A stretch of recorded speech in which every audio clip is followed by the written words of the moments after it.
है, जो शुरुआत है, वो मेरी बात हमेशा याद रखना, वो बहुत पेनफुल प्रोसेस है। एक बात हमेशा ध्यान रखना कि सफल होने के लिए आपको डिसिप्लिन के साथ निरंतर मेहनत करना जरूरी है। लॉ ऑफ एवरेज बोलते हैं मेरे दोस्त।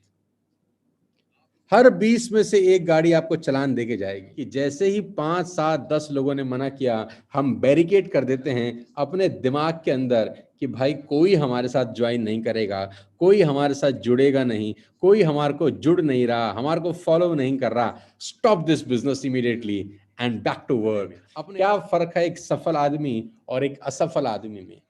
साथियों, जितने भी लोग टीएसएस परिवार का हिस्सा हैं, वेस्टिज में अपना भविष्य तलाश रहे हैं, आज उनको मैं कुछ बातें समझाना चाहता हूं। आज मैं उनको कुछ नॉलेज शेयर करना चाहता हूं। मेरी कुछ बातों को आप ध्यान देकर सुनिएगा। आज तो सबसे पहले जो चीज़ आपसे डिस्कस करना चाहता हूं वो ये है,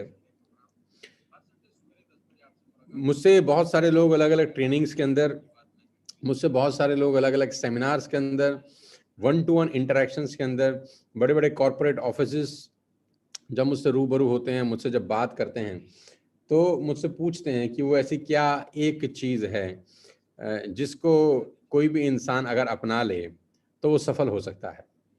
मुझसे पूछा जाता है कि क्या एक ऐसी चीज़ है, एक अगर आदमी अपने दिमाग में डाल ले तो वो सफल हो सकता है। साथ ही मैं आपको बताना चाहूँगा, एक छोटा सा शब्द है जिसके मायने बहुत बड़े हैं, और वो है डिसिप्लिन।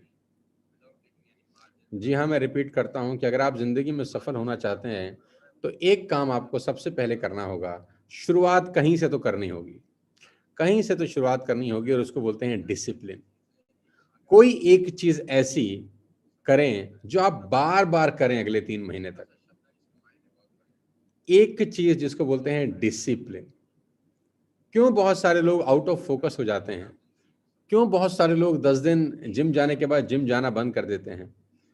आप जानते ही होंगे कि 4 दिन, 5 दिन, 6 दिन जिम जाने के बाद आपकी बॉडी 6 दिन पहले जैसी थी, 6 दिन बाद भी वैसी ही रहती है। आपकी बॉडी में, आपकी फिजिक में कुछ खास बदलाव नहीं आते। बदलाव आते दिखते नहीं हैं। मैं ऐसा नहीं बोलूँगा कि आते नहीं हैं, लेकिन आते दिखते नहीं हैं।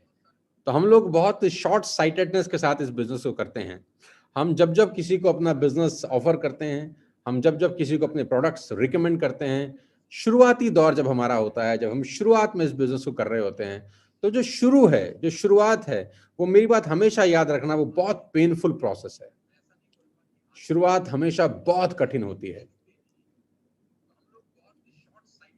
शुरुआत बहुत कठिन होती है, रिजल्ट्स बहुत कम होते हैं। ये एक ऐसा दौर होता है शुरू के 2 महीने और 3 महीने में, जहाँ अधिकांश लोग गिव अप कर देते हैं, जहाँ पर अधिकांश लोग इस इंडस्ट्री को छोड़ के चले जाते हैं, अपने हाथ में आया हुआ सोना छिटक देते हैं, अपने हाथ में आई हुई कस्तूरी को अपने हाथ से छोड़ देते हैं।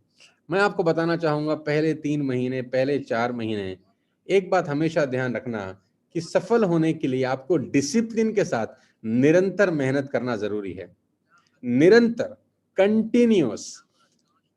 5 दिन जिम जाने के बाद आपका लाइफ नहीं चेंज होता। 5 दिन जिम जाने के बाद आपका फिज़ीक नहीं बनता। आधा घंटा किताब पढ़ने के बाद आपको विज़डम नहीं मिलता।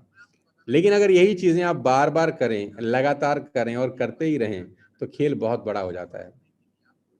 मैं आपको बताना चाहता हूँ साथियों, कभी-कभी मैं कल भी रोड पे ट्रैवल कर रहा था, तो मैंने एक चीज़ ऑब्ज़र्व करी, आपको शेयर करता हूँ। कल मैं रोड पे ट्रैवल कर रहा था, तो मैंने एक चीज़ ऑब्ज़र्व करी, आपको शेयर करता हूँ कि कभी भी आप हाईवे पे जाएँ, हाईवे पे ट्रैवल करें, तो आप देखेंगे कि कभी-कभी जो पुलिस रहती है, जो ट्रैफ़िक पुलिस रहती है, वो रोड के ऊपर हाईवेज़ के ऊपर अपना स्पीडोमीटर लेके खड़े रहते हैं, जिसमें स्पीड चेक होता है। अगर आप हाईवे पे 90 से ऊपर जा रहे हैं, तो आपका चालान कट सकता है।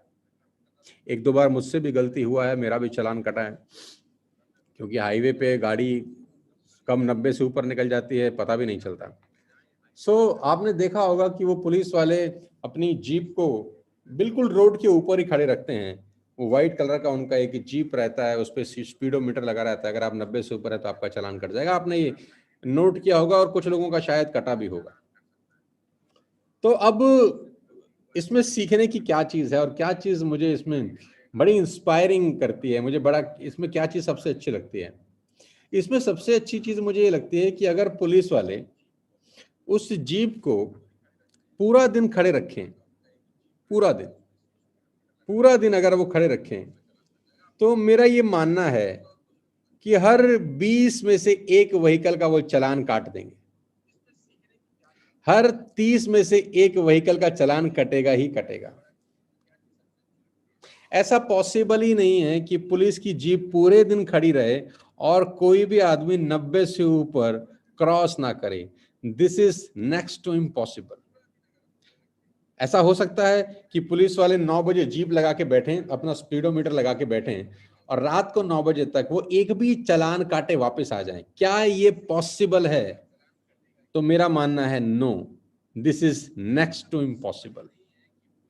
लेकिन अगर पुलिस वाले, जो पुलिस का वहां मुखिया है, जो बॉस है, जो इस पूरे कैंपेन को रन कर रहा है, अगर वो वहां पर बैठा हो 9 बजे और शॉर्ट साइटेडनेस के साथ वो उस मशीन को प्लांट करे, वो छोटा सोचे, जैसे ही 10 गाड़ी निकले और एक भी चालान ना कटे, 10 गाड़ियों ने पास किया, एक भी चालान नहीं कटा, और वो अपने सारी बिरादरी को बोले कि चलो भाई बस्ता वस्ता बांधो, यहां तो कोई 90 से ऊपर जा ही नहीं रहा, हमारे खड़े होने का कोई फायदा नहीं है, बंद करो स्पीडोमीटर, अपने अपने घर चलते हैं, सब 90 से नीचे जा रहे हैं, सबको हमारी गाड़ी नजर आ रही है, कोई 90 से ऊपर जा नहीं रहा, हम काहे को इतनी धूप में खड़े हैं। अगर वो ऐसा बोले और सिर्फ 10 गाड़ी पास होने के बाद वो अपना स्पीडोमीटर बंद कर दे, अपनी गाड़ी लेके वापस चला जाए, तो क्या ये डिसीजन उसका सही होगा? आप उसकी जगह होंगे तो क्या करेंगे? आप उसकी जगह होंगे तो क्या बोलेंगे? मैं बताता हूं आप क्या बोलेंगे। आप उसको बोलेंगे इंतजार करो, आप उसको बोलेंगे संयम रखो, आप गाड़ी खड़ी रखो, कोई ना कोई 90 से ऊपर जाएगा, कोई ना कोई 90 से ऊपर जाएगा, आपका चालान मिलेगा ही मिलेगा। और वो यही करता है। इसको सेल्स की भाषा में, देसी भाषा में लॉ ऑफ एवरेज बोलते हैं मेरे दोस्त। हर 20 में से एक गाड़ी आपको चालान देके जाएगी, लेकिन अगर वहां से गाड़ियां आनी बंद हो जाएं तो चालान कभी नहीं कटेगा। जहां जिस रोड से गाड़ियां आ रही हैं वहीं अगर आपने बैरिकेटिंग कर दी, जिस रोड से गाड़ी आ रही है उस रोड पे अगर आप बैरिकेड कर दें, तो पुलिस वाले स्पीडोमीटर पूरी जिंदगी लगा के बैठे तो भी एक चालान नहीं कटेगा, बिकॉज वहां से गाड़ियां आ ही नहीं रही।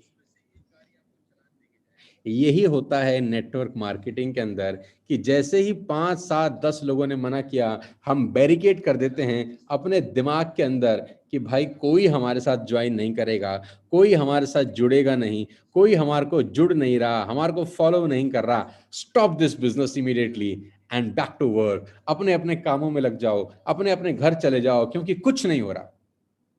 ऐसे प्रोसेस में अपने को क्या करना चाहिए? 2 चीजें। नंबर 1, पेशेंस, संयम रखना चाहिए और अपने दिमाग को ऑर्डर करना चाहिए कि गाड़ियां अगर आती रही तो 90 से ऊपर स्पीड वाली गाड़ियां भी जरूर आएंगी। Have some patience. और गाड़ियों की जो संख्या है उसको बढ़ाने पे ध्यान देना चाहिए। सो गाइस, कहानी बड़ी छोटी सी है, मायने बहुत बड़े हैं। देसी आदमी हूं, देसी बात करता हूं, इसीलिए शायद लोगों को समझ में भी आता हूं।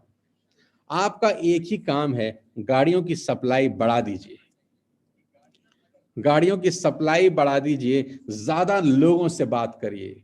If you talk with more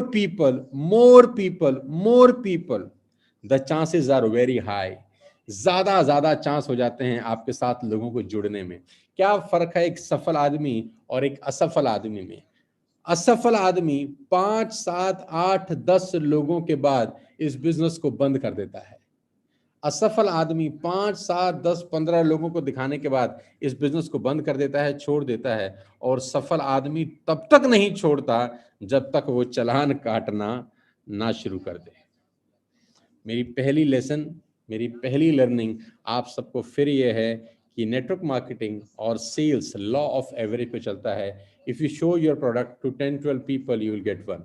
if you show your product to 15, 20 people you will get one.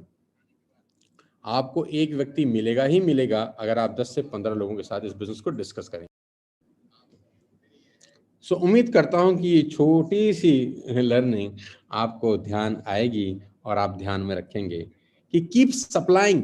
पीछे से ट्रैफिक चालू रखो, पीछे से ट्रैफिक अपने को चालू रखना है। लोग आपको मिलेंगे जो आपके साथ ज्वाइन करेंगे।